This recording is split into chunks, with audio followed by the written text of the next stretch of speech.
Hello, ladies and gentlemen, and welcome to another edition of Wrestling Talks and Thoughts. I am your host, Saheem, the Dream. With your boy, J. McMahon. McMahon.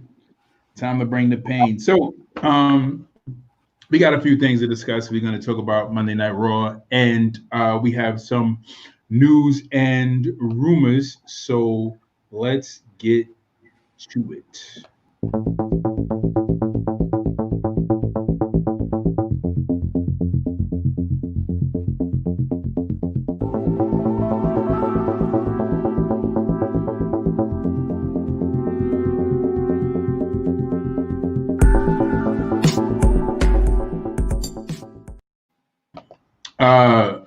First news and rumor we have up is Kofi Kingston reportedly deals with legitimate injury. So, Jay, you want to share or you want me to share? No, you can share. I didn't really read too much on it. Oh, okay. So apparently, Finn Balor wasn't the only person that got his jaw broke, and Kyle O'Reilly isn't the only person who went to the emergency room after his match with Finn Balor at New Year's Evil for having some type of a fracture to his jaw. Apparently, Kofi Kingston in his match against the Raw Dogs, no, it wasn't the Raw Dogs. I'm sorry. Who was it? The Hurt Business. Sorry, the Hurt Business. Apparently, injured himself. Apparently was injured during the match. So Kofi Kingston may be out for some time, trying to heal up that jaw injury. Hopefully it's not serious to the point to whereas he will be out of action as long as Finn. I think Finn was out of action for maybe about a month and a half, I believe. Maybe a month. I think it was a month because the last paper, I think it was like a month and a half. So hopefully he won't be out for so long. So that's why you didn't see Kofi Kingston on Monday Night Raw. More news. We have, I think this one is an interesting one. Jay, you'd probably like to share on this one. Ricochet may be on his way out of WWE. No surprise there. Right. So I was just reading an article. I'm gonna try to summarize it for you guys. So basically, long story short, I know a couple shows ago we had mentioned that a lot of superstars weren't signing long-term deals and they rejected contracts that was offered to them. And Ricochet is one of them. So apparently, everybody was hyped about Ricochet going to the main roster. Ricochet and Aleister Black for that matter. And everybody thought, big things for Ricochet. And, his trajectory was going up. He won the U.S. title, as we all seen. And then once he got there, before he can keep going up, he hit that AJ Styles roadblock, and it went downhill from there. So, yeah, Vince has definitely misused Ricochet. And he's not apparently, as everybody would be, he's not happy. So he signed a 3-year deal back in 2018, so his contract is coming to an end at the end of this year unless he signs another contract. But the way he's being treated and used, unless Vince throws a whole lot of money to him and promise him change, he could be pretty much gone. So we all know Ricochet leaving WWE might just be a good idea, especially how they utilized him, and we know that he will be used very, very well if he goes over to AEW, which will be more than likely the better choice for him to choose. It'd be better for him to go over to AEW. Better choice.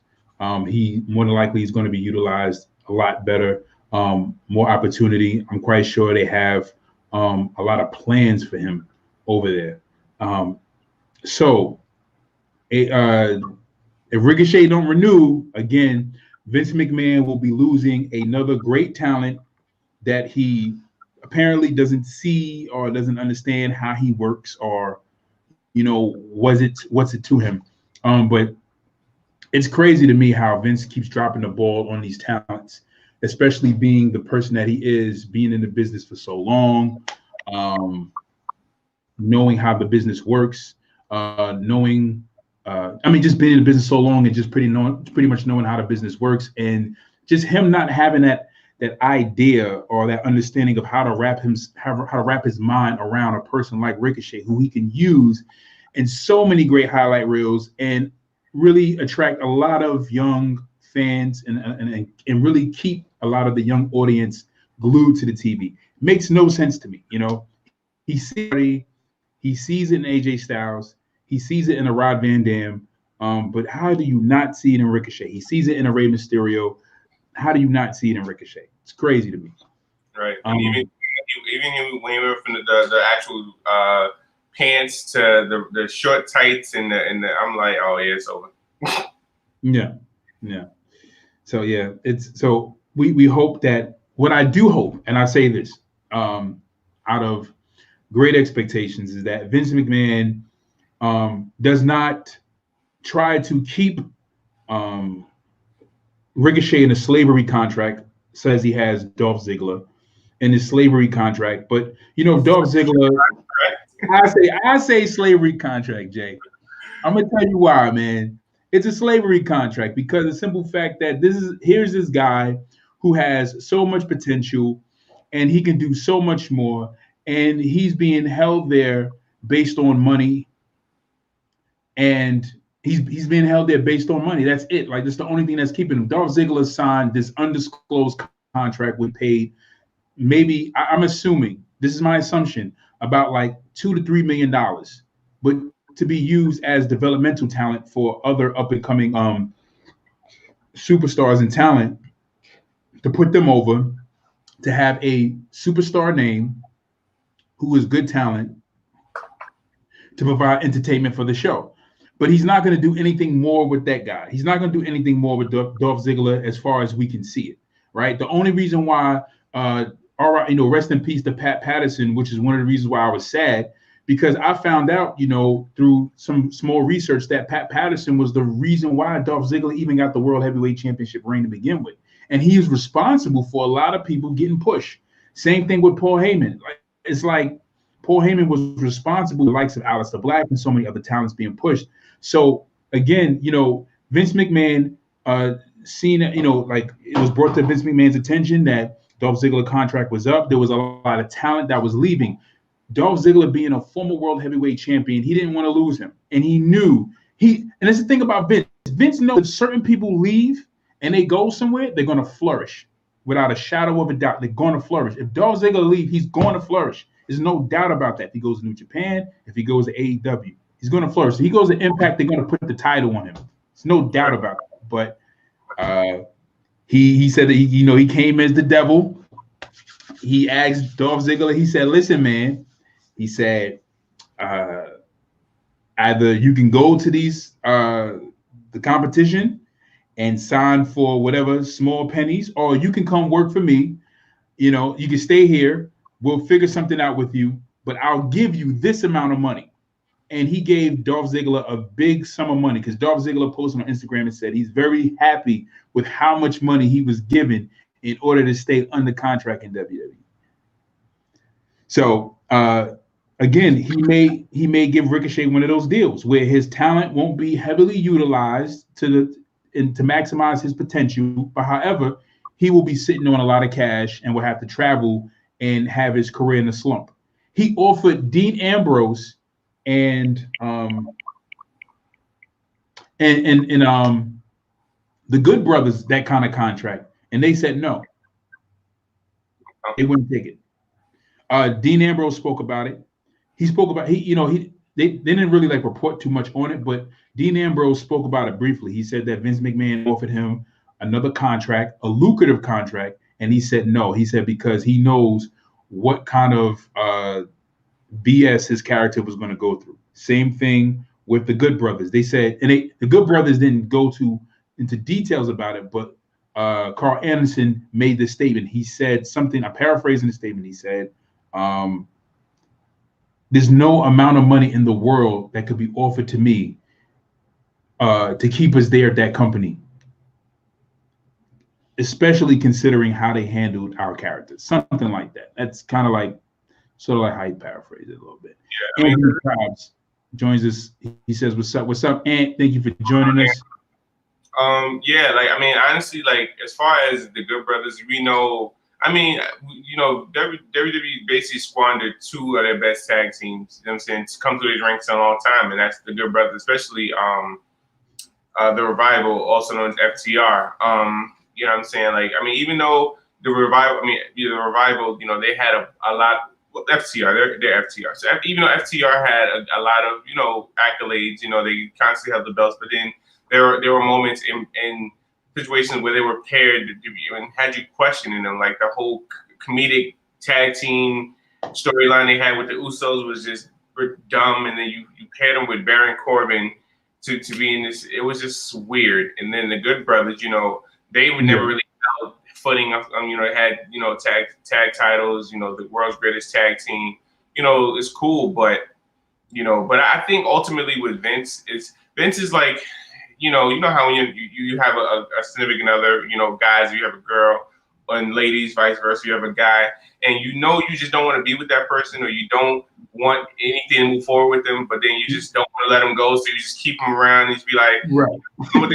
Be like, yeah, you know what? Don't worry about it. Everything will be all right. I'm gonna change. I'm gonna change, baby. I'm gonna change. Right before she walked in the door, I'm gonna change. Listen, and she'd be like, all right, cool. And she stayed, and it's still the same. You know what I'm saying? So that's how it is with Vince. You know, like, I mean, I feel like he tells you know, these superstars, like, hey, listen, things are gonna get better. I promise you, you're gonna get this spot, or I'm gonna do this for you. I got this.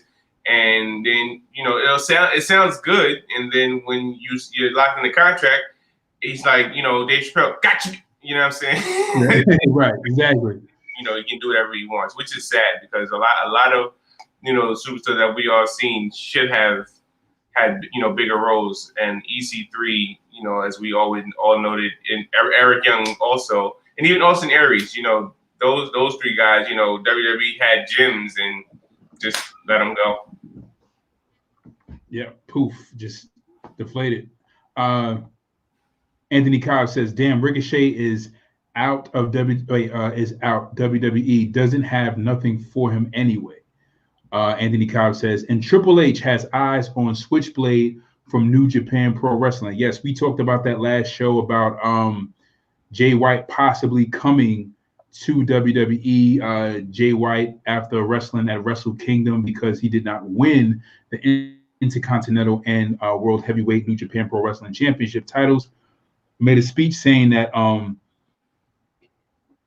something like he's done with the company or he's tired of it. So he may be on his way to WWE, but I know they're gonna start him out in NXT if he does come. Anthony Cobb says, "The way Vince is acting lately, I'm glad he is not giving wrestlers their own name." Yeah, absolutely. Like, he probably would have gave him something real crazy. So we don't know what he would have gave him. Yeah, I mean, you know, look how long, you know, Cody had to fight to get his Rhodes last name, you know, because Vince was holding that hostage. Like, nah, I'm not giving, even though it's his last name, but, you know, Vince is like, nope, it's WWE trademark. Sorry, fella. Right. What about like when Cody Rhodes was changed to the Stardust gimmick, and then after Cody ran his course with the gimmick, because Cody didn't want to do it in the first place, but he said he'll do it. He complied with Vince. He did it. And then after running, I guess like the 6 month or 8 month course with the gimmick, he goes to Vince and tells Vince he doesn't want to do it anymore. He wants to go back to Cody. He wants to continue as Cody to try to, like, you know, again show Vince like, yo, come on, man, I'm good talent. And, you know, Vince was like, no, we like the Stardust gimmick. We think we should keep it. We feel like it's good for the kids and blah, blah, blah, blah, blah. And that's what Vince seen in Cody. And Cody was like, you see me as, you don't see me as an important piece in your company. I'm going to show you how much I'm worth. And boy, did Cody prove it. Absolutely. I completely agreed. Yeah, it's just sad, to be honest with you. It's just, I don't know. Yeah, it's definitely very frustrating, you know. Anthony Cobbs, in all honesty, I think it's time for Vince to sit down. He got to be touching 90. His mind is gone. Let Shane and Triple H take over. They know what to do. You know, even Stephanie is running the women's division a lot better. Right. You know, a lot better than how Vince is running the main roster with the men. You know, and you know, it's like Vince he needs to let go of that control. It's like one thing about business is that they teach you that if you have the money to run a business and you don't have experience to run a business, pay other people who have the insight and the experience to run your business. Only thing you need to focus on is the numbers and the progress. But you let the people who have the experience of running the business run your business, and you pay them. And that's the smartest thing to do if you want to keep making money or you want to keep things going afloat and have things more successful. But I don't know with Vince. Apparently, Vince thinks that Vince is a genius. Vince has birthed out great genius ideas. But again, one thing about genius and one thing about creating ideas is that there's at times more misses than there are hits. So sometimes you're gonna miss a little. And right now, Vince has been really cold because Vince, in his mind, thinks he can really manipulate the minds of his fans and say, "I'm going to make you like this." And again, we're seeing it with Drew McIntyre right now because I'm telling, this is how I feel. Drew McIntyre is going to be another Roman Reigns because it is just like they don't really have anybody to really build solid storylines around him. You know what I'm saying? So now they brought Goldberg into the picture. That shows you how dry on ideas they are with running with competitors. And Vince thought that having Goldberg versus Drew McIntyre was a good idea. And so out of touch with the fact that fans don't want to see Goldberg right now because you done spoiled whatever comeback Goldberg could have had by having him go over on The Fiend, who was a beloved character who we waited to actually have a championship so we can cheer for. So whatever you had, whatever greatness could have been brought out, because again, Goldberg's career was fine if he would have came back and fought Roman and not The Fiend. But you destroyed that completely by booking him against The Fiend to go over, and then fight Roman, who had a health issue. But anyway, I don't want to digress. Well, to be honest with you, the whole idea of it honestly was for The Fiend to go over on Goldberg, just to prove his dominance, and then The Fiend was supposed to go on to Roman, which was going to fight Roman at Mania, as was supposed to happen. But Goldberg went to Vince and was like, "Hey, I think it'll be a better idea if I beat The Fiend, I get the title, and then I fight Roman, at Mania." And however he pitched it to Vince, Vince thought it was a great idea, and he went with it. But initially, the initial plan, which is, again, I agree with you, what they should have stuck with was having The Fiend beat Roman. But as far as Ricochet, back to him real quick before we move on. Okay. Yeah, I mean, like Anthony said, they didn't have nothing to do with Ricochet, to the point where like he's in meaningless join me storyline with Retribution.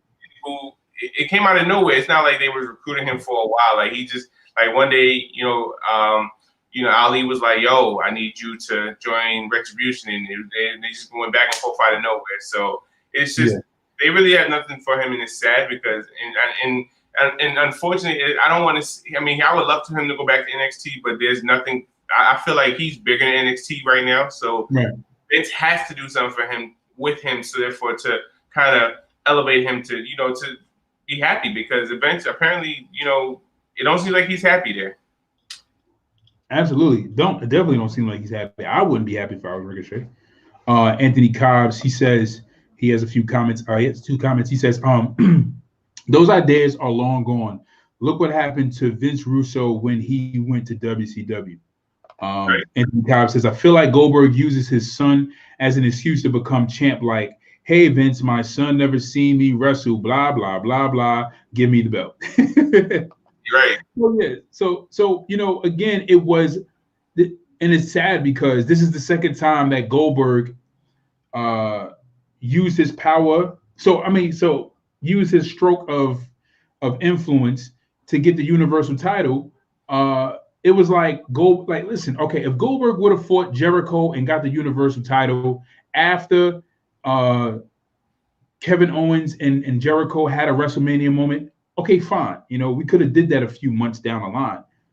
But the fact that they had such a golden storyline that they built over the whole, half of the year, and to see Jericho and Kevin Owens not fight at WrestleMania, and Jericho just win the title for the Universal title over Kevin Owens, they completely dropped the ball on that. That was one of the most, that in the NX in the that in the Nexus and a few storylines was like one of my most frustrating like moments to me. Like, why did you, and then just to have him go and fight Brock Lesnar at WrestleMania. So again, Goldberg does the same thing with the Fiend. It's Anthony Cobb says this is his third time.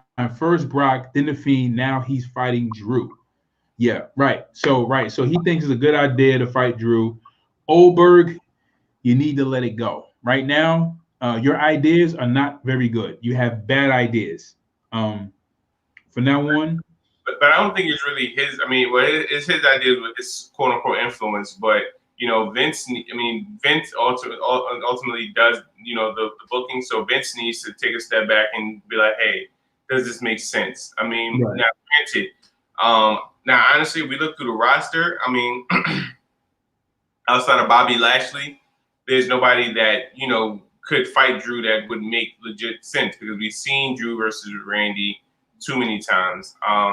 You know, you kind of look up and down the roster. You don't want to see him fight Keith Lee again. You know, you don't want to see him fight Sheamus. So it's like, who else? You know, so I guess Goldberg, you know, gives them time to think about who's next, you know, so to speak. So, I mean, you know, I wouldn't mind, you know, I mean, that's a great idea that you actually brought up, but I wouldn't mind Bobby Lashley winning the Royal Rumble and fighting Drew McIntyre in a winner-takes-all match.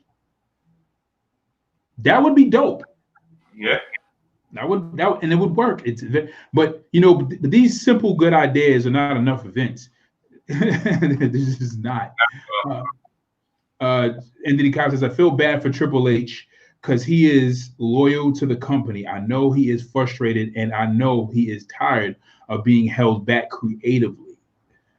So, yeah, you know, yeah. And sometimes you got to go with you know, because you know Paul Heyman he's more in touch in what the people want. You know, Triple H, Shane, but the WWE ground is kind of sketchy. Shane, we'll give you a pass on that one because you tried, but you know Triple H, Shane, and Paul Heyman, and even I don't know about Eric Bischoff. I'm kind of on the fence with him. You know, we really don't know where his mental or his ideas will go, but definitely Shane and Paul Heyman, you know, their ideas, you know, they can take WWE to brand new heights. If Vince would just let go of the training wheels and say, you know what, enjoy yourself. Yeah, you know, but I think, you know, and I totally agree.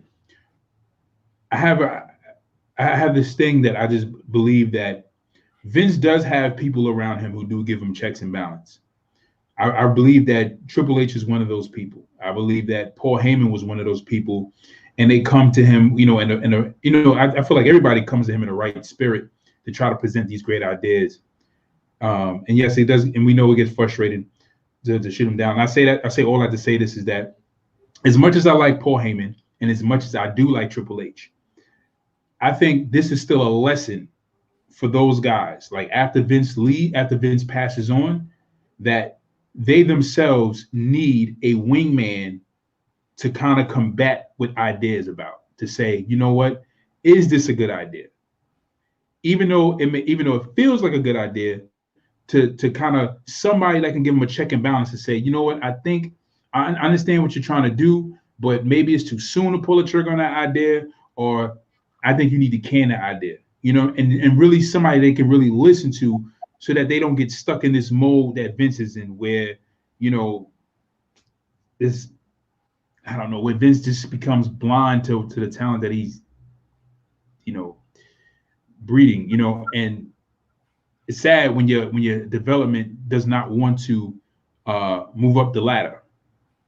So like your development wants to stay in. I mean, you know, NXT is not necessarily a developmental brand. You know, it's their baby brand. But when people want to stay in the baby brand and don't want to go to the big brand, it's like, you know, it's kind of showing you like they don't feel like they're going to be handled properly.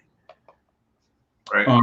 WWE teases another Triple H match. I was very excited about this. It's time to play the game, JJ. Time to play the game. So apparently, Triple H has been teased for another match. WWE has a new poll asking fans if they want to see Triple H get another shot at humbling Orton. As of this writing, 77% voted for another match between a Game and the Viper, while 23% voted no. So that's a large percentage, 77%. I'm surprised that, at this time right now, that 23% said no. I'm sorry, I'm not trying to look at the negative, but no, really, y'all don't want to see Triple H fight Randy Orton while we have, sort of a stale thing kind of going on right now. You can't be, but hey, I'm happy for the 77% that wants to see him, because I'm part of the 77%. It's so funny because actually like a week ago, I was going to talk about Triple H possibly coming back and hoping that Triple H actually comes back and fight another match. I was very happy to see him come back and fight Randy Orton. I was happy about that. Yeah, I mean, that's my guy. So I always like to see him compete. And I guess we can kind of get into well, not to really touch based on Raw too much, but it's starting to get too cliche. The offer Triple H to fight. He says no. He's about to walk around. He's about to walk out the ring, and they'll bring a Stephanie comment like, "Well, maybe you need to ask Stephanie. You'll get your balls from her." And then Triple H turns around, like that's always the bait for him to fight every single time. Like, come on, Triple H. Like, they're gonna take a shot at Stephanie. Like, just it's it already. It's that's starting to become too cliche for me. But yeah, it was that was funny. I enjoyed that. I definitely enjoyed that comment. He said maybe you have to retrieve your balls from Stephanie's purse. I enjoyed that comment. I was like, yes. I was like, he's gonna fight because you told him he wasn't a man. Anthony Cobb says the Game and the Viper. It has to be a street match. I don't want to see them wrestle. He says I want to see them fight. Nah, I totally agree. I would definitely want to see something quite gritty between the two. But if Triple H is in the works, you best believe Triple H is going to try he's going to put in some effort to make it as entertaining as he can as possible. He's going to try, but I'm excited about it. And more than likely, if they do fight again, it's probably going to be at Royal Rumble. Probably, because if you guys noticed that on Raw, he had his shirt on. He didn't take his shirt off. So he's probably a little bit out of shape, but Triple H, when he gets in shape, he takes it seriously. Right. But then it was a fight, so he had to have that. It's a fight look and vibe. So, right. Yeah, you call me out with my suit on. I got to take my suit off and put on my Motorhead shirt. Right. Put my leather jacket on. Throw the jeans on with the sneakers. Time to go to work. Right. Time to go to work. Anthony Cobb says, and it's been a while. Can the Game still hang with Randy? Is the question. So yeah. Can a Game hang with Randy? I mean, hey, listen, Triple H is one of the few. I mean, he's one of the wrestlers that can take off the suit and tie, get in the ring, and get right back in the mode with no hesitation, no problem. We've seen him do it a few times. We've seen him do it a lot of times. Even with regaining the World Heavyweight Championship, which was much needed. Which is much needed. It's so funny because when Triple H won the title, I was a little bit on the fence about it, but then I was like, I don't know. I think Triple H holding the title may be a better idea, even though I'm a Roman Reigns fan. But yeah, I'm gonna be honest with you, Jay. Be honest with you too, Ant. I really kind of do want to see Triple H get the title again. I want to see Triple H and Randy get the title again. That's just how I feel right now. There's just certain people that's just like, they get back into it's like it's just natural. Drew needs solid feuds. I want to see Triple H fight Drew. How about that? Yeah, he was in shape then. Anthony Cobb says, we don't know what's been going on with him since the pandemic. Yeah. No, we definitely don't know. But we'll see though. But I feel like more than likely this match is gonna happen at the Rumble. Could be. Yeah, could be. Unless, hopefully we get another treat and get to see them actually fight on Raw, which would be pretty dope. But we talking about the game here. We gotta save. They gotta make it. I mean, if this is Triple H and 77% of the fans want to see him wrestle, Vince is looking at it like, well, we have a Royal Rumble coming up, so we want to make it as big as possible. So let's just have that match there, versus squandering the match on, or was it right? Wasting, but squandering that match on Raw. Right. This is for you, Jay. Anthony Cobb says, I want to see HBK get one more match. But we all can't get what we want. Listen, Ed. Let's be honest. Sorry. HBK has not been the same since he went bald. He ain't. Listen. I just want to say this, man. I gotta say this. Listen, when HBK, part of what's the uniqueness of HBK was, he was this pretty boy who can really wrestle, he can fight, who can really wrestle and put on a really good match. And he was great on the mic, he was great in the ring, he was technical. And part of his character was that long hair and his pretty boy looks. Now he's all cross-eyed and bald. It's like, and he wears assless chats with the covering, yeah, he's a little, but I mean, hey, but I'm not gonna knock it. If HBK comes back and wrestles, he comes back and wrestles, and he does it.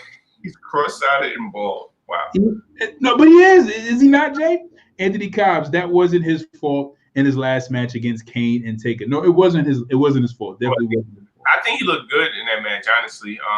But so the overall ability, he definitely looked good. Like, he still got it. I mean, I'm not gonna lie. But again, you're absolutely right. Like, without having the long hair and having that look, it's just like, damn, who are you? You know what I'm saying? Like, you're not HBK. You're an imposter. Right. So Jay, let me ask you a question. Right? Are you the only person? I mean, am I the only person that feels like they want Triple H to grow his hair back? Absolutely. Yeah, I hate it when he cut his hair. I hated it too. I was like, when he cut his hair, I was like, all right, this is new. But I'm like, it's different. And I'm like, all right. But then after a while, I was like, Triple H, please grow your hair back. I like, pause. But again, it was just, it's part of his character. It's what made him work. Right. It's what made him work. And you. Then I go ahead. Oh no, you felt the difference when, and I say this, and I think this is the best example. When Triple H, look at Triple H with his hair when he was with DX the first time with Shawn, right? In the beginning. But when Shawn left, notice how he changed his hair and it just gave him a different appeal. And then as you see his hair, just like, then he started putting the water on his hair, the appeal of his character just changed because the look. So, yes, like, yeah. You know what? But yeah, see, but this match right here, give me HBK against Daniel Bryan. Like, yes, like Daniel Bryan versus HBK at Mania, or Daniel Bryan versus The Miz at Mania. These are matches that are one of my top, my top 2, 3, like part of my top 10 dream matches I would like to have. And honestly, even with Triple H, even when we play 2K and stuff like that, like if I use Triple H, I use the old Triple H with the hair. Like I don't like using the current Triple H. it just feels as much as I try. Yeah, no. So you don't use the Triple H with the Caesar? No. Not at all. Yeah, it's Triple H the hair. It's just that biker, look. Anthony Cobbs, I don't think his hair can grow back. I think that. I mean, that's definitely my problem. You know what I'm saying? So. It's 2020. You know, they got all types of products. You know what I'm saying? They can make it work. They can find something to grow their hair back. I'm telling you, like Shawn Michaels can find a way, put some hair plugs, something, man. They can do something. It's 2021. Let's not go back. We got rid of. Let's not move backwards. But I'm sure like wrestlers they can have something because I mean I can because think about it. I give you two guys off the top of my head, AJ Styles and Dolph Ziggler. Like when they first came in, their hair was regular. They both look like soccer moms who women who couldn't grow hair. And a couple months later, they both got long, stringy hair that they can wave around. I'm like, wait a minute, what the hell do you use? And when I met him in person, I meant to ask him, but I completely forgot. Huh? Who you met in person? I met both of them actually. Who? AJ and Dolph. Styles? Yeah. Oh, sweet. How was Dolph? Dolph's cool. Like I met. The funny thing, a quick story. I met Dolph twice. The very first time I met Dolph, I was actually coming here to Atlanta, and I had just got to airport in Raleigh, and my girlfriend at the time, she's like, "Hey, those guys are kind of brolic, the muscular is for those who don't know what brolic is," and I'm like, "Okay, I don't know who that is." Like, I mean, she's like, he could be a wrestler." I'm like, because he's strong. Like, why would you think that?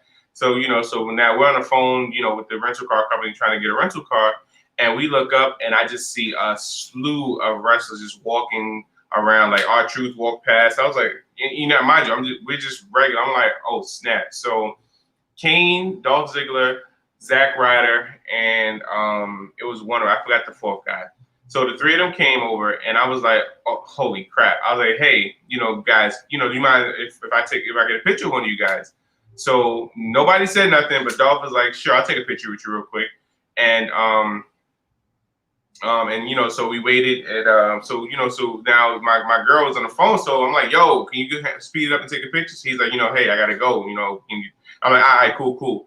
So we ended up taking a picture, and we got that out the way. So the second time I met him, matter of fact, I'm gonna send you the picture so you can put him up if you want. The second time I met him was he was doing a comedy show in Virginia, and me and Jeremiah, shout out to Jeremiah, he was on the show before. Me and him talked about it. So we went to this comedy show, and as we were at the comedy show, he did his whole stand-up routine or whatever. And after the show, he had picture segments. So I went up to him. I was like, hey, what's going on? I said, hey, I met you a couple years ago. He was like, really? He's like, and so I showed him a picture that I took with him before, and he was like, wow, that was a long, long time ago. I'm like, yeah. But Dolph's definitely a cool guy, and Kevin Owens is another cool guy too. But just to stay on topic, Dolph Ziggler, yeah, like I said, his hair was one of them that would never ever grow, and ironically, look at both of them now. Right. Anthony Kyle says, and I think he cut it for corporate. This is Anthony Kyle is responding. He's talking about Triple H. He says, and I think he cut it for corporate reasons. It's like once he became corporate, their hair had to go. Also, yeah. Anthony Kyle says, he said this for you, Jay. He says, yeah, when I play 2K, I use 1997 HBK. Right, exactly, Ant. Because that old HBK with the assless chaps ain't doing it for you, Ant. Anthony Kyle says, yes, AJ Styles did look like a lesbian teenager when he first started. Anthony Kyle says, I met classy Freddie Blassie before he was a good guy when he is not nodding out while speaking to you. Oh, wow. Oh, so he got like he's narcoleptic? he got narcolepsy. If he sleeping on you like a heroin addict, they'd be like this. They'd be like, yeah, man. And then he's like, yeah, and hit you with the slow mo. All right. Anyway, shoot, what are we talking about? Yeah, the whole hair thing. We were talking about the whole hair thing, but yeah, Shawn Michaels need to Shawn Michaels without his hair is just not the same. The feeling has gone. Hold on a second. The feeling is gone. I think I had a comment. The feeling is gone with Shawn. But I would definitely love to see a match between Daniel Bryan and Shawn Michaels. And definitely love to see a match. Yeah, definitely love to see that match. This one is very interesting. Very spicy. Jay, if you have any more news and rumors, please let me know. But this is my last one. This is my last news and rumors. So if you got anything, let me know. Linda McMahon linked to group that organized Donald Trump rally, which led to U.S. Capitol riot. I know this is somewhat WWE related, but I just thought this was an interesting topic to bring up because Mick Foley talked about having Donald Trump removed from the Hall of Fame. So in relation to that article, I thought this article would be very, very interesting because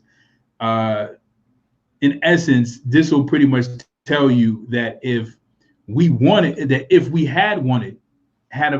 have wanted Donald Trump to be removed from the Hall of Fame, that this article right now confirms that it will not happen. That apparently they're kind of in cahoots with the McMahon family.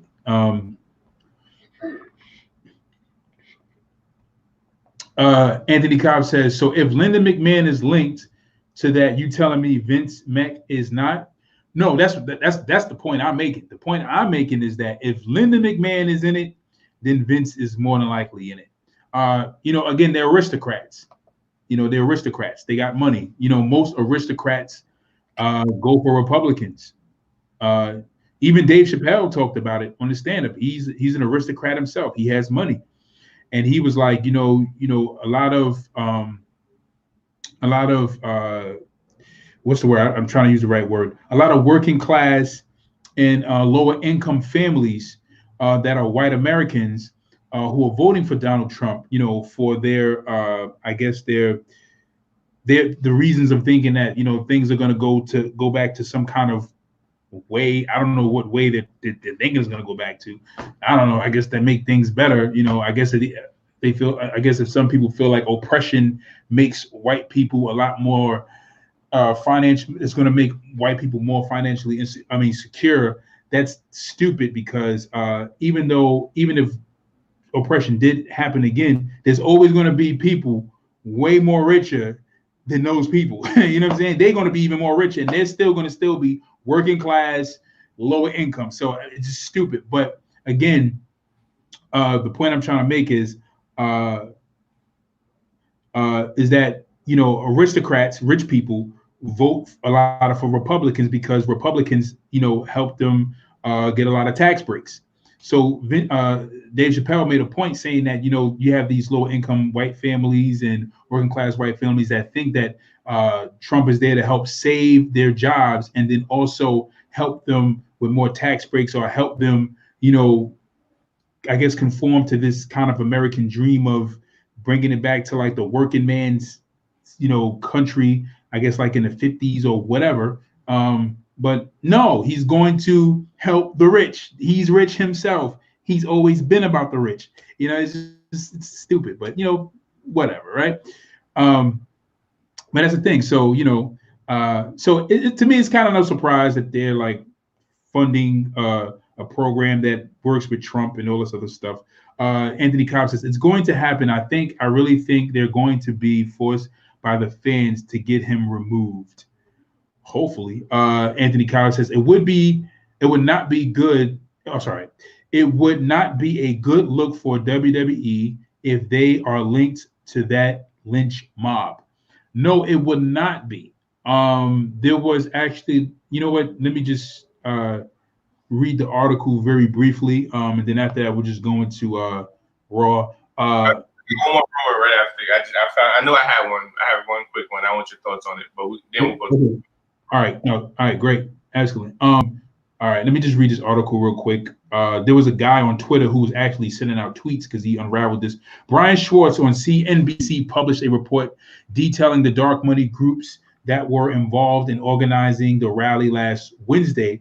that is officially known as the March to Save America. At that rally, President Donald Trump encouraged his supporters to march to the steps of Congress to protest the results of the Electoral College that certified Joe Biden as the winner of 2020 presidential election. Trump supporters took over the Capitol building, resulting in many legislators evacuating and being put on lockdown. At least 5 people have been pronounced dead, including 1 police officer. The main group that organized that rally was a 501c4 group known as Women for America First. CNBC notes that the organization was certified by the Internal Revenue Service as a nonprofit that can engage in limited political activities. Right? These groups are known as dark money organizations as they do not publicly disclose their donors. CNBC also reported that America First Policies, a pro-Trump policy advocacy dark money group chaired by Linda McMahon, did disclose in 2019 that they contributed $25,000 to Women for America First. It should be noted that America First Policies was not involved in planning the rally. McMahon is a longtime Trump ally and former head of the Small Business Administration. Wrestlenomics has published a detailed view of McMahon's political contributions throughout the Trump campaign. McMahon contributes to Trump related PACs from 2016 to 2020 totals about $23.4 million, which includes her largest single contribution in FEC records of $10 million to America First action last October. Total contributions to all committees since 2016 comes to about $27.9 million. So, wow. Yeah. Yeah. That says a lot. She's contributed. And we can sit there and say, Linda, I'm quite sure, Vince doesn't sit there and say, well, you gave this money and I don't know what you did. We have separate accounts and I don't know what she does with the money. Vince is too much of a control freak to not know what she's done with the money. And Vince is too much of a control freak to not have some level of agreement to what she has contributed. And again, if any of you guys know how business works, and I'm quite sure you guys know how business works. Business works first by networking, and then through networking, then comes the contribution of money. So in networking, there has to be some level of relationship that's formed in order for that person to trust you to invest their money into whatever business you have, right? So, of course, so again, this makes sense why Donald Trump easily agreed to show up at WrestleMania and do the work that he did with Vince McMahon in WWE, because there had to be some level of networking happening, some level of relationship, some level of contribution that was going on. And as you can see, she was part of the funding of the Trump campaign.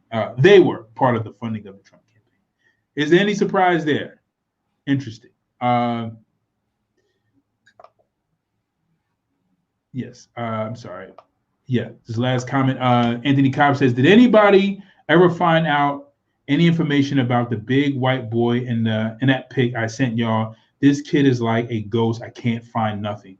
Oh, so Anthony Cobb sent us a picture of this kid who looks just like Brock Lesnar. Right. No, we didn't look into it, but I'm gonna look into it to see what I can find. See if I can find anything on it. But now we didn't see any. We don't know anything yet. Not so far. No. So right. Jay, what you got? So I want to know if you agree with this.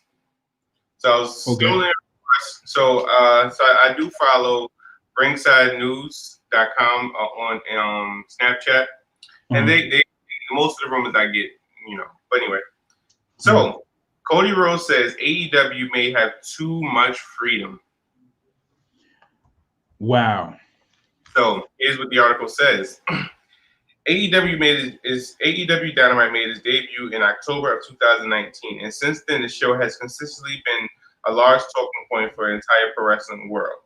While it's seen a lot of success, fans have criticized the product for some fundamental flaws, and it seems Cody Rhodes feels the same way. AEW Executive Vice President Cody Rose recently spoke on the Talk of Jericho's podcast, where he talked about AEW first year as a promotion.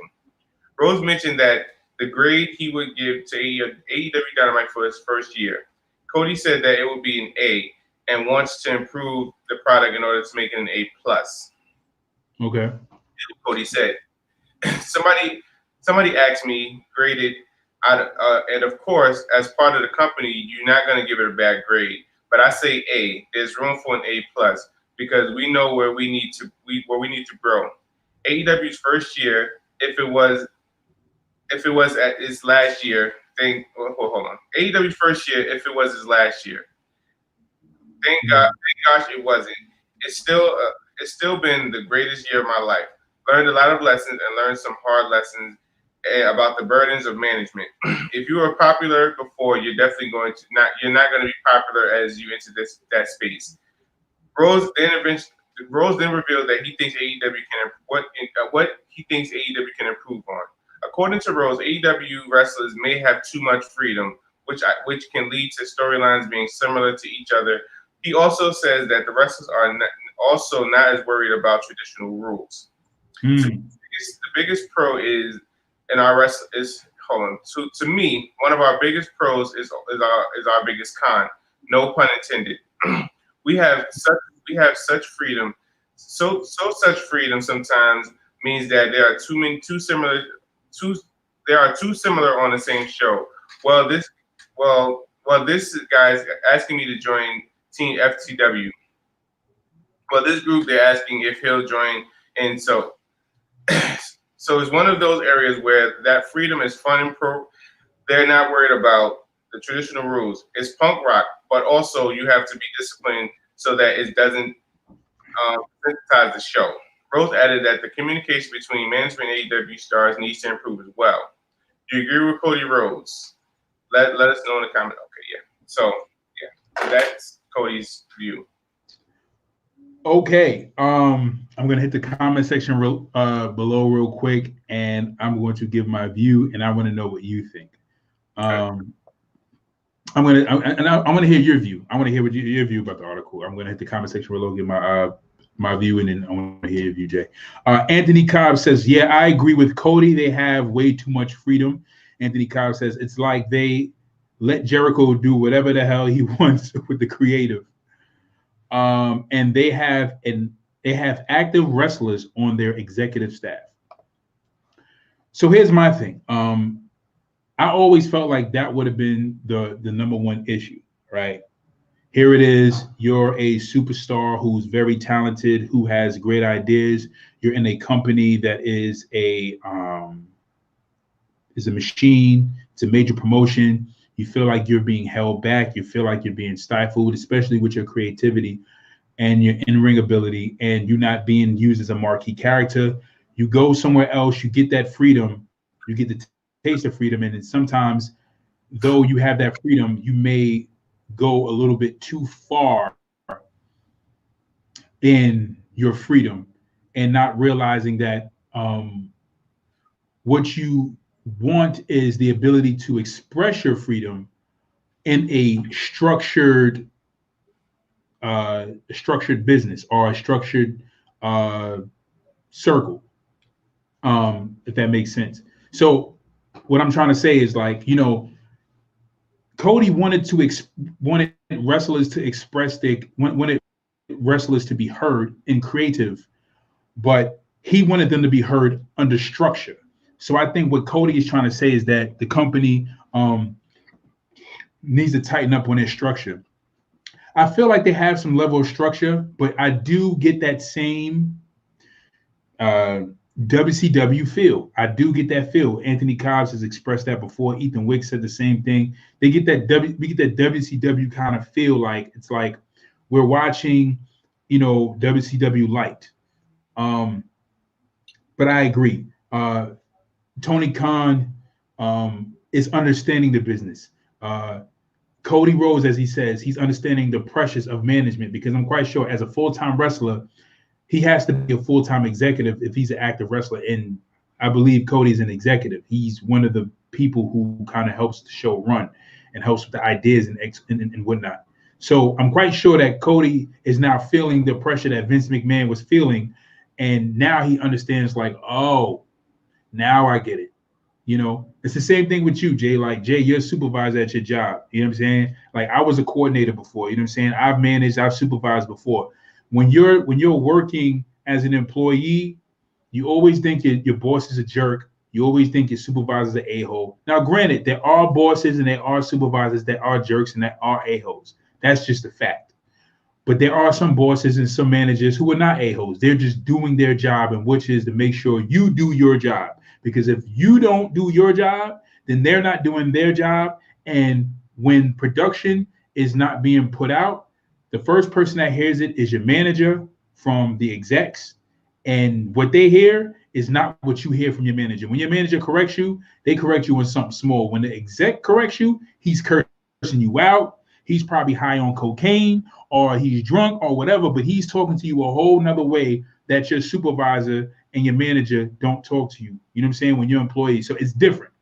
So I'm quite sure, you know, when Cody felt that pressure, it was different. When he had to sit in front of execs and people who invested money into AEW, and they seeing that, okay, what they expected out of this company is not going necessarily as planned. It's going good, but not going as planned in certain aspects. He felt that pressure and begin to realize, like, oh, this is the reason why Vince McMahon tries some of these hokey gimmicks, because sometimes he feels like he don't know what's going to work and what's not going to work.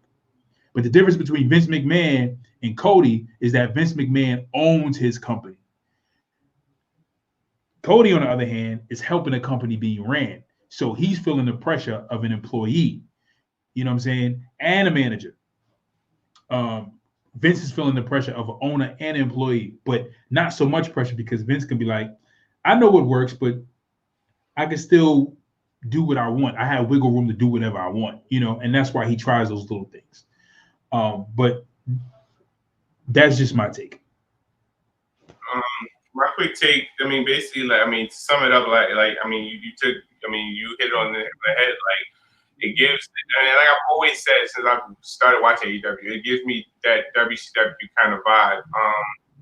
And this, you know, proves my point. Like, you know, with everyone having freedom and having, you know, certain ideas and thoughts that they're like, you know what, that sounds good, let's try that. It's similar to, you know, you having WCW giving all these characters, you know, creative control over it. I mean, I'm sorry, all these superstars, all these wrestlers, creative control over their characters. So therefore, you know, they'll say, all right, well, you know, management will say, okay, well, I think Goldberg should beat Hogan. Hogan's like, no, that don't make sense. I'm going to beat Goldberg. And then Goldberg's like, no, why would you not beat him? So I'm not going to lose. So now the match that you had planned, or the idea or the thought process you had going on the path that you had set up is not going to work. You got to, you know, abort shit because nobody's cooperating, you know. And I mean, like I said, it's definitely good to listen to ideas and listen to different thoughts and things like that, because it keeps, you know, people happy. But sometimes, at some point, you do have to say no. Like, you know what? But we'll hold on to that. We have an idea. Let's, you know, and we'll come back to it. Or, you know, we like that idea. Let's kind of tweak it a little bit. But, you know, they have to say no. Now, on the flip side, they can't say no to everything, because then, you know, you'll be in a situation where, you know, at least with Vince saying no to everything, they're like, all right, he has longevity. This is WWE. This is the big top. You know, if you say no to everything in AEW, they're gonna be like, yo, this is new. You're telling me no? I can bounce. You know what I'm saying? So I think, you know, Cody and Jericho is kind of trying to, like, keep everything together for right now, and, you know, and try to establish. And then I think at that point they'll be concerned.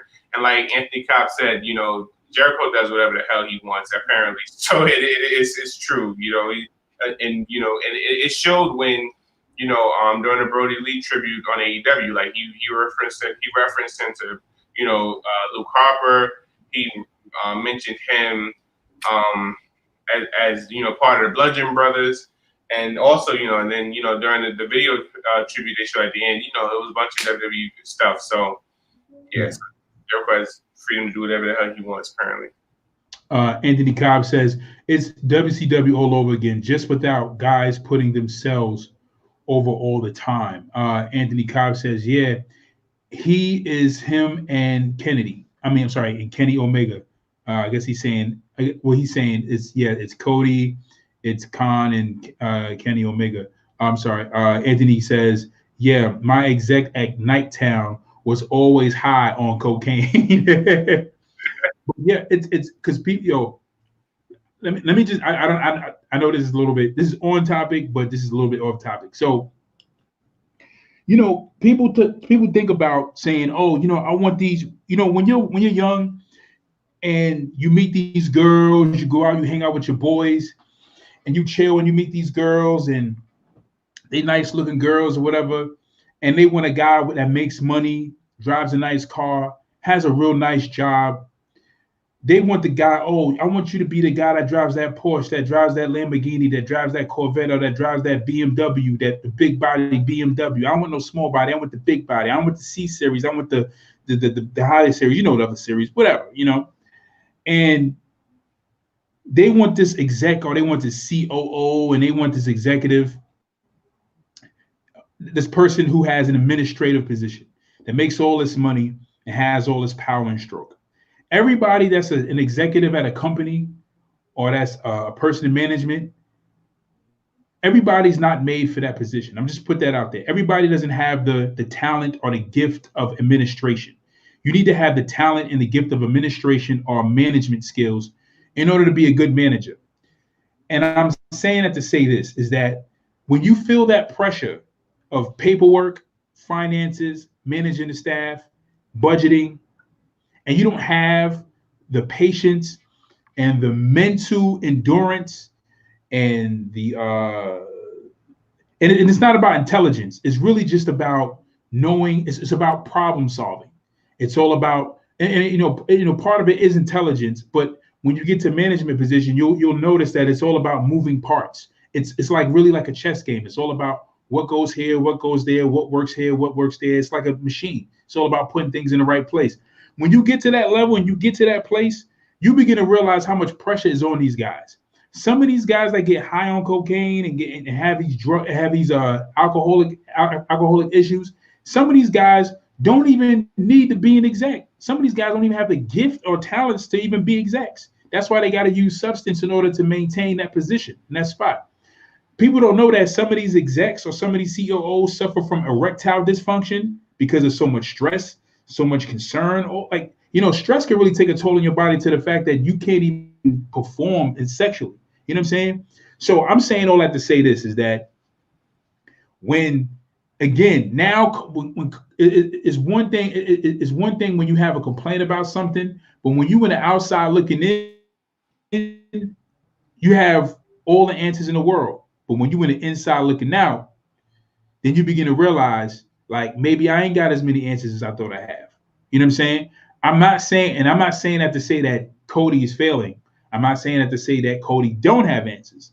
I'm just saying that Cody is now he's now getting a better understanding, because I guarantee you, give it maybe 3-4 years, or probably even a year and a half, he will definitely have a conversation with Vince McMahon, and Vince will probably be like, now you see, now you understand. You know what I'm saying? Cody's going to have that conversation with Triple H, and that's why I kind of feel some kind of way a little bit towards CM Punk, because CM Punk, like, I agree with CM Punk, but then I begin to realize, like, Punk, you got to be there to change the business. You got to be in the machine. Stop being outside of the machine, giving all these, advices and opinions and views and stuff. It's like, bro, you got the power to be in the machine to change it. Go change it. Don't be outside looking and telling us what needs to be done.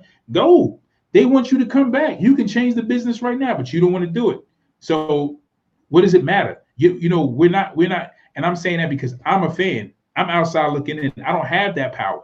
You got that power. I'm sorry, he has that power. We can't do that. But CM Punk can do that. But bro, right now you sound like somebody's baby mother. Every time CM Punk talks and he gives his reviews, I'm like, you sound like somebody's baby mother. Yo, shut up. If you ain't doing nothing, shut up. Right. Shut up, bro. Shut up. So But I said, I mean, I'm just saying all that to say, like, again, people think management is an easy job.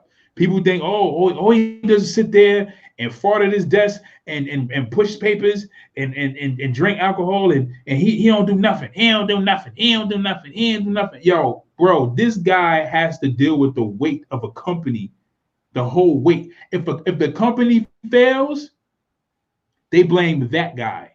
They don't look at the staff. They don't look at the employees. They don't look at the supervisor. They look at that guy. They look at the manager. They say, you failed. And you know what guys like that sometimes do when they blow it on companies and they fail? Some of them kill themselves. Some of them blow their brains out. Facts. Straight facts.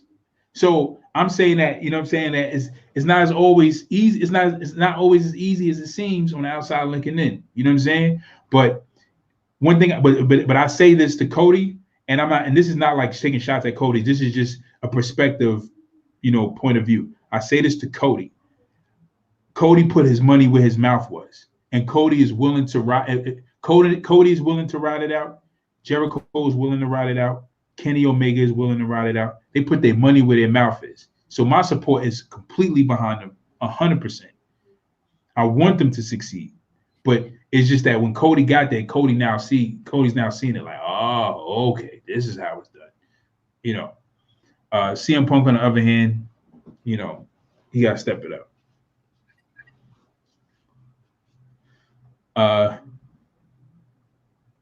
Let's get to Raw. Yeah, baby, I like it raw. Ooh, baby, I like it raw. Jay, you still there? Right? You said what? You about to sing the first verse? Shimmy, shimmy, y'all, shimmy, yeah, shimmy, yeah. Give me the mic and watch me take it away. All right. There you go. Yeah. That was a good. That was a great summer. When that album came out, that was a great summer. If you was in New York and you had Old Dirty Bastard first album, when that album came out, that was a great summer. Yeah, baby, I like it raw.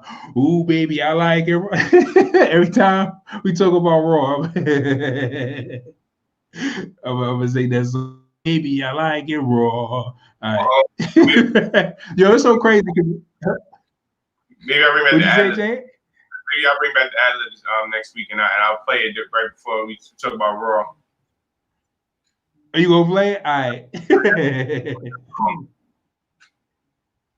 Yeah, you should play it. Ooh, baby, I like it, bro. Anthony Kyle says that was a dangerous summer.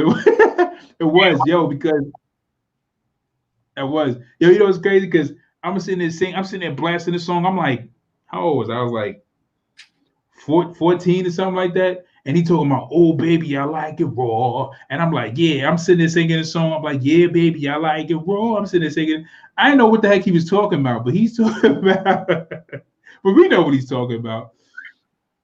He was not ashamed of it. He was not ashamed of unprotected sex. He wasn't. And we see that with the thousands of kids he's had. And then his other single, hey, Dirty.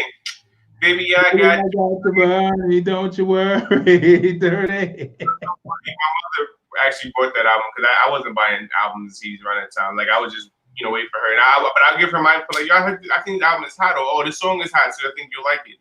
So she actually bought it and heard me listening to it. She was like, what is that you listen to? I'm like, oh, that's ODB, that the album you bought. She's like, oh hell no. So she ended up taking it back. Yo, the same thing with my mom's.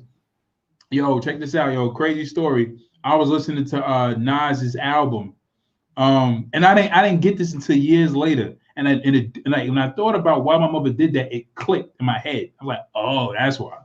So I'm listening to Nas's album. It Was Written, right? Mm-hmm.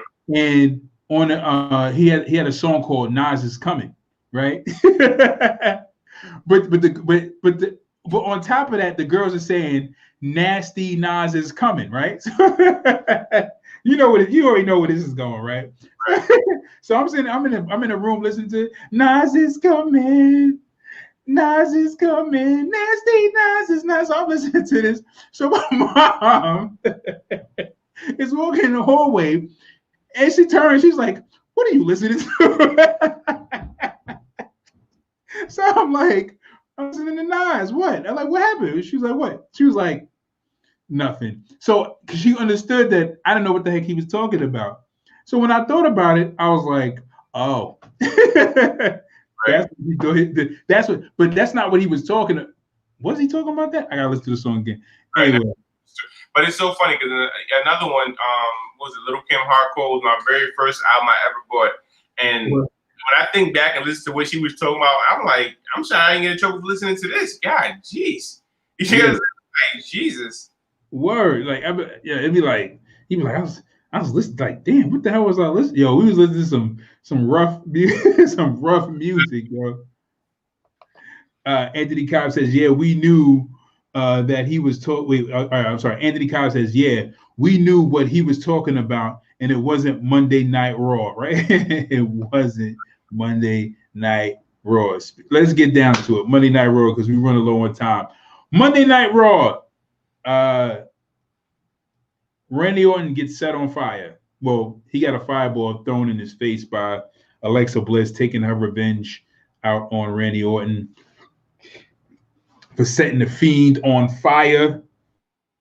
I thought it was a pretty good Raw. Matt Riddle, got waxed. He got the floor. Matt Riddle got washed. He got washed up real quick by Bobby. He shouldn't have done that, Matt. You shouldn't have. You attacked him before the bell. You rolled him up in a cheap pin, and I guess we kind of seen it coming. Like, you're gonna fight Bobby one-on-one in a legitimate,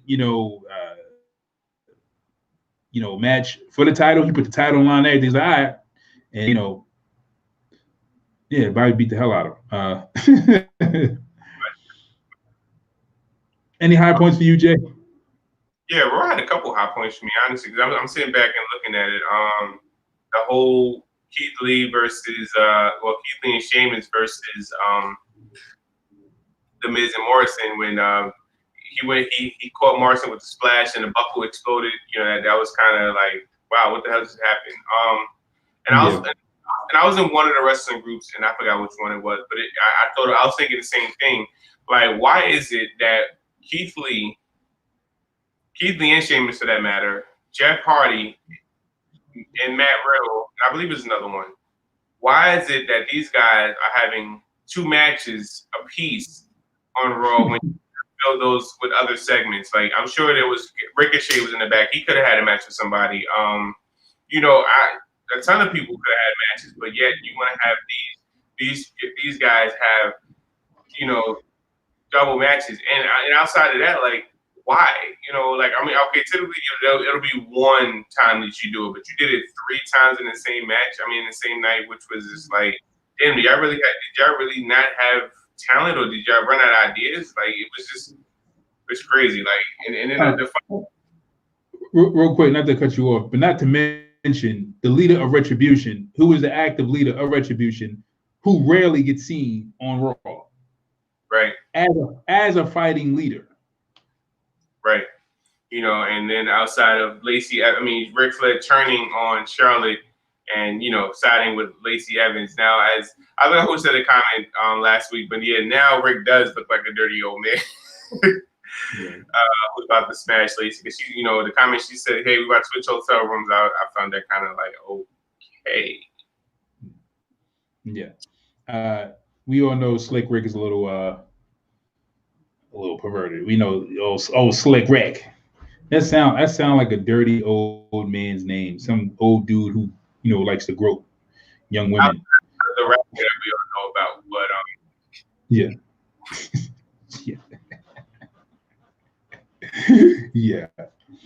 Yeah. I definitely, the highest point to me was knowing that Triple H was having a match. I was ecstatic. So I literally I went to sleep. I tried to stay up to watch it, but I gotta go to sleep because I can't stay up too late because I gotta wake up very early in the morning. But I definitely made sure I watched that match. If anything, I watched that match, seen that whole match. and I was very ecstatic to see Triple H come back. I was happy, and that was the highest. That was definitely my high. I was happy, and I was like, I want to see Triple H come back. And I was like, as a matter of fact, I would like to see Triple H take the title off Drew McIntyre. I'm gonna be honest with you. That's where my heart is right now. If Randy or Triple H does it, either one, I'm. But I would love to see Triple H do it. I don't know why, but I had this feeling a week ago. I was like, I want to see Triple H. I was like, because it's just the star. It's just there needs to be higher star power. You know what I'm saying? And I feel like Randy should have the title. I feel like Randy should have held on to it a little longer. But Drew is just not doing it for me. He's just I'm just holding out, waiting to see what they do. But it seems to me that they're really trying to push Drew as the next John Cena. So, they tried with AJ Styles. AJ Styles is definitely a top competitor. He's a marquee character. He's a marquee competitor. I like AJ. I like what they're doing with his character, but AJ has not been capturing me right now. AJ just seems like he's just a good character who's just there right now. That's it. Yeah. So that was really just a high for me for the most part. And Triple H and Randy Orton. Yeah, the whole gimmick match shouldn't have made sense with AJ and Drew Gulak. I was like, why? Okay. How about this? How about why did Drew Gulak lose that match? Right. Well, I mean, there was no reason for him to beat because, realistically, the way the characters are set up, that he should. There's no way he should beat AJ Styles. But I feel like he should have fought somebody from Lucha House Party to earn his spot in the Royal Rumble. Like, fighting AJ was pointless to me. Right. I'm gonna be honest with you. I would have preferred to see a match, to see a match of Drew Gulak versus Xavier Woods. I'm sorry.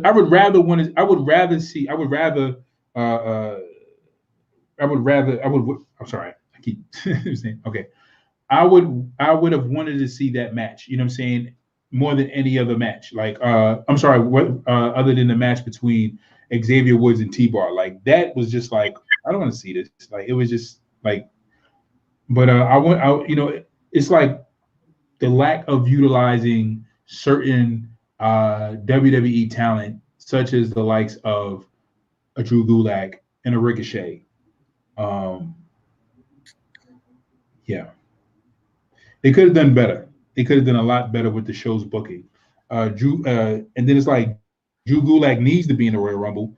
Drew Gulak needs a victory on Monday Night Raw, but he doesn't get one because AJ Styles gets one for what reason? He's a two-time world champion. He's a one-time United States champion, two-time United States champion, one-time Intercontinental champion.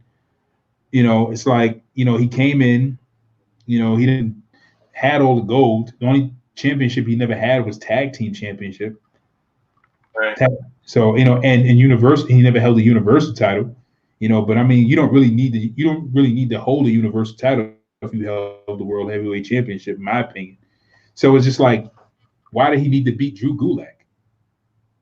That didn't make any sense to me. If anything, Drew Gulak needed the victory over AJ Styles to at least build some feud. Like, I wouldn't mind seeing Drew Gulak fight Matt Riddle. Like, I wouldn't have mind seeing Matt Riddle fight Xavier Woods. But Matt Riddle and Bobby is not what I'm trying to say. I didn't want to see it. I'm fine with that, but it's just that the mix-up, Right. Yeah. Or even Jeff Hardy versus Drew Gulak would have been better than him fighting Mason Ryan and then not Mason Ryan. Jesus. I forgot his name. Was it Jackson Riker, and then fighting Elias yet again for the 20,000th time. I was like, when they put advertising, I'm like, a lot again? Why? Right. Exactly. Like, why? Like yeah. Anthony Cobb says, when is AJ Bodyguard going to wrestle? That's a good question. Anthony Cobb says, I'm dying to see him against Braun. No, that's going to be dope. That's going to be dope. That'll be a good combination. I can't wait to see that too. But yeah, no, you're right. Like, yeah, it was. So you had Elias and Riker who fought who were there for 30 minutes of the segment. Then you had Miz and Morrison tagging in a match against Keith Lee and Sheamus, to then only see Keith Lee and Sheamus fight a match against each other. Right. So you had about 6 wrestlers who took up an hour of the show. Oh, and not to mention, Riddle and Bobby Lashley fight, and then Riddle challenges MVP, and MVP is like, what? And so them to have a match. So it's just like that's right. I have that it could have been went somewhere else, went to other segments. Right. I was thinking in my head, I was like, I know I'm missing another match. But right, so that happened 3 times. That we had that 3 times. So that was an hour and 30 minutes of a 3-hour show? It's still 3 hours, right? Yeah, and it's 3 hours including commercials. So outside, when you take away commercials, I'm guessing give or take, you're looking at maybe 2 hours, 2 hours and a half, maybe of actual entertainment. Right. Anthony Cobb says it's like they're running out of guys to put on TV since the pandemic. So, but the thing is like I don't think they're running out of guys. I think they just choose not to use them. Right. That's exactly what I was going to say, Jay. Exactly what I was going to say. Like I just made a match between Drew Gulak and Xavier Woods. You could have had Mustafa Ali fight Ricochet. You could, you know what I'm saying? You could have had Mustafa Ali fight Riker. Or fight Riker, or fight somebody else. I would have preferred to see Ali versus Jeff Hardy. That would have been a decent match. Right. But it's like, really, like, yeah, serious about this? Anthony Cobb says, and meanwhile, you got the competition giving us new talent every week, damn near. Right. Exactly. Like, that's the thing. It's like AEW keeps giving us, but I think that's going to be, I think that's where they're going to balance. I think AEW needs to balance that out because they have the dark matches, and then they have your AEW, which Dynamite. Is the Dynamite, right? Which is their main show. But I think eventually the dark is going to branch off into a sub show where they're going to make it a secondary show, and but they're trying to get their viewership up because they don't have enough finances to kind of push it out like that. Or I don't know, or unless TNA decides to contract them for a second show, but they just need to get their viewership. But once their viewership gets close to 1 million to 2 million, which is going to happen soon, then they're going to have a second show. They're going to definitely have a second TNA show. I'm sorry, AEW show. They're going to do that. Because at one point TNA had 2 shows a week, and then they cut it back down to 1. But they're gonna do it though. I think TNA did, right? They did at one point. But yeah, they're gonna do it. They're gonna definitely do it. But my point is, they need to watch out for them constantly booking these fresh guys, because if you keep booking guys who are fresh, you kind of really don't get to know the roster. So that's the problem. That's a dilemma. You need mainstays, and if you do have fresh guys, it should be at least in 1 match, in my opinion, a night, because people have to still get familiar with all the main roster. Right. So Anthony Cobb says the second AEW show is going to be TNA. Watch and see. Could be.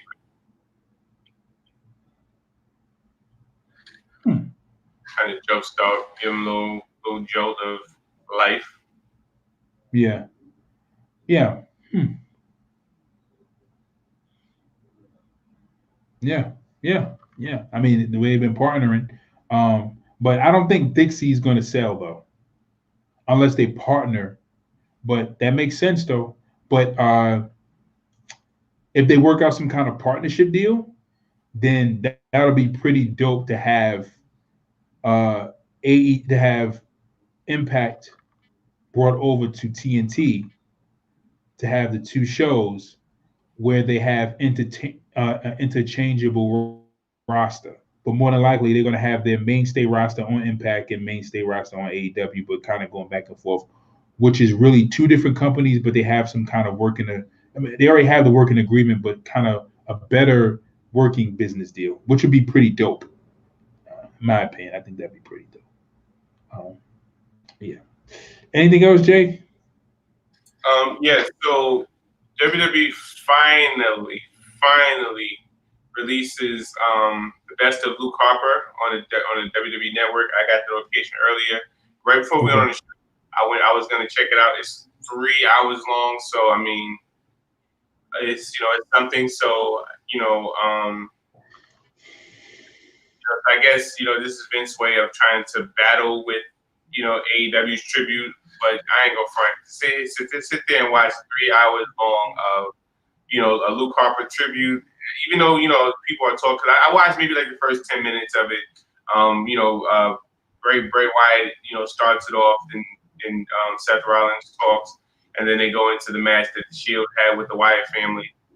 I didn't match that though, but I mean, I guess with the talking, everybody saying that their thoughts, it may be decent, but still 3 hours is really, really hard to sit there and watch.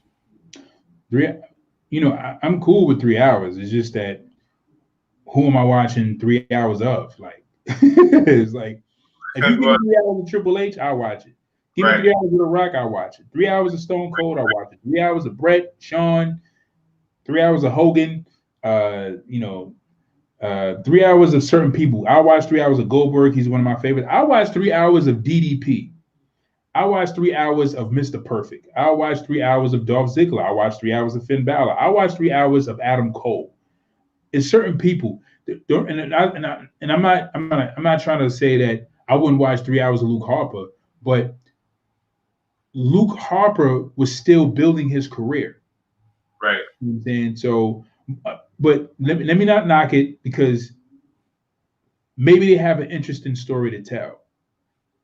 Maybe, you know what I'm saying? So, and as you said, I mean, I know it may not be a popular decision, but he wasn't really one of my favorites, to be honest. I mean, like, he was cool, I would watch his matches. The match he was having with the match he had with Dolph Ziggler was, great matches. Then we kind of branched off and started wearing the black white beater with the blue jeans, kind of distance himself from the Wyatt family. He was doing good stuff then. But like, again, he wasn't one of my go-to must-watch favorite, wrestlers to watch. So yeah, 3.5 hours, it may be rough, but you know what, I'll throw it on, and just, I guess tune in and out of it from time to time, and just see how it is. And I guess I'll be able to give my preview on the next show. But yeah, I'm gonna try to just put it on and just have it playing while I'm doing other things. Well, Luke Harper was one of my favorites. Actually, he was one of my favorites. I became a fan of Luke Harper.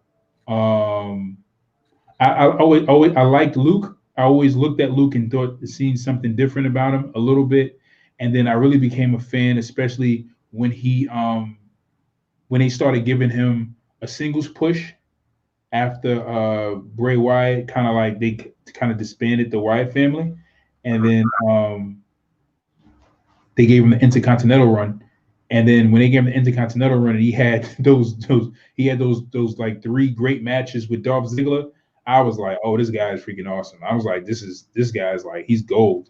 But there was other stuff he was doing in the singles run that was really good when he was putting on some of those matches. And I was like, this guy is pretty good. But I always, after that, I was just like, yeah, like, all right, let's see what they do with Luke Harper. And it was just like, that was just it. They just gave him that Intercontinental title run, and it was just like very random and out of nowhere to just have him pair as a Blunger brother to then now all of a sudden just not be used anymore. So, but I was a Luke Harper fan. I was really a Luke Harper fan. I was really rooting for him. Him and Bray were my favorite out of the group. Eric Rowan didn't have an appeal to me, so I thought Eric Rowan could have been used, but I think he needed some kind of special packaging in order to make the uniqueness about him kind of show a little bit more. But they could have used Eric Rowan as a monster. They could have used him. You know, they're missing a lot of big guys, so they could have used him properly. But then when they dropped that whole spider gimmick, yeah, go figure. All right, time to wrap this up because we are an hour and 30 minutes deep into the show and we need to go. All right, guys, we thank you for joining us for another edition of Wrestling Talks and Thoughts. If you are catching us on YouTube, hit that subscribe button, hit the notification bell so you can get another notification or whenever we go live. If you are catching us on Facebook, hit the notification. There's a notification bell on the Facebook Live. If you hit it, every time we go live, you will be live with your two favorite guys. Yes. So, guys, like, comment, subscribe, and please, if you are a wrestling fan, share on your Facebook wall so that all your friends who are wrestling fans can watch us as we go live so they can join in, so we can know their thoughts, so we can talk. So, once again, I'm your host, Saheem the Dream, with my co-host, JJ McMahon, and we are going live Sunday and coming to you Tuesday. Just a reminder again. All right. So without further ado, I'm your host, Saheem the Dream. It's your boy, J McMahon. And we will see you guys later. Peace out.